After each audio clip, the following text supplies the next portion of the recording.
أعوذ بالله من الشيطان الرجيم. بسم الله الرحمن الرحيم.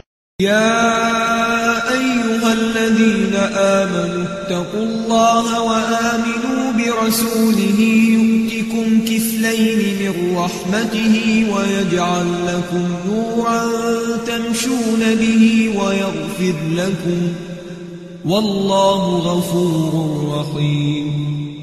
On the day of judgment, a man will come. He will be a rajulul azim as-samin, huge. But in the scales of Allah, he will be lighter than a mosquito's wing. Why? Because there's no khair in him. There's no good on him. He had no concern for humanity. He had no concern for a responsibility to Allah subhanahu wa ta'ala. And these are the people who will be weighty. You may have no status in the dunya. You may not have no big car. You may not have a Cartier watch, live in a nice area. But your status is by Allah. As long as you are obedient to the commands of Allah subhanahu wa ta'ala, that is what his status. You know, amazing how Muslims suck up to people who have cars. Guy buys a new Q7 and he's got loads of new friends. I mean, what does it say about those friends? Wallahi, what does it say about those friends? That you are impressed because he's bought a piece of metal? You are sucking up to him because he's bought a new piece of metal? You respect people on the basis of where they live? On a few pieces, on a few bricks, on the basis of a few bricks? Is this the state that the Muslims have come down to? There was a time, what was the size of the house of the Prophet sallallahu alaihi wasallam? The size of the house of the Prophet sallallahu alaihi wasallam was this. It was 4 meters by 4.5 meters. That was the entire size of the house of the Prophet sallallahu alaihi wasallam. Well, was there any house in the history of humanity which had more barakah than the house of the Prophet sallallahu alaihi wasallam? What was the size of the Masjid Nabi sallallahu alaihi wasallam? You compare it to this huge masjid, East London Masjid. What was the size of Masjid Nabi? It was 30 meters by 35 meters. And after the Battle of Khaybar, it was extended slightly, just slightly.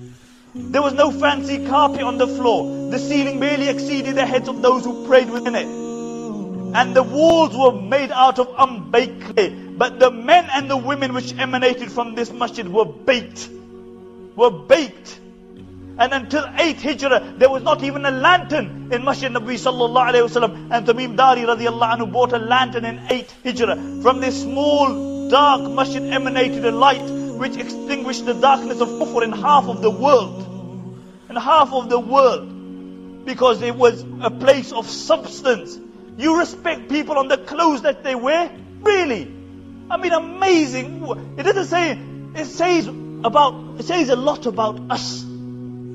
What state of decadence that we have reached, that we are going to respect a person on the clothes that he wore. When the Prophet ﷺ left this dunya, you know the clothes that the Prophet ﷺ left this dunya in had 11 patches. He was the greatest of creation sallallahu alaihi wasallam. When Abu Bakr left this dunya, the clothes that he had 14 patches. When Umar ibn Abdul Aziz left this dunya, who was Umar ibn Abdul Aziz? Umar ibn Abdul Aziz was that man that when he was the Khalif, his Khilafah spanned from China to Spain, from the Caucasus to the depths of Africa. When he left, when he was dying, somebody came to his wife and they said, change his clothes. Look at it, can't you see he's got dirty clothes on? And she remained quiet. And again the person said, change his clothes, he's got dirty clothes on. And he remained quiet, she remained quiet. Upon the third time the man said angrily, he's dying, why don't you change his clothes? And she said, by Allah, because these are the only clothes that he has. These are the only clothes that he has.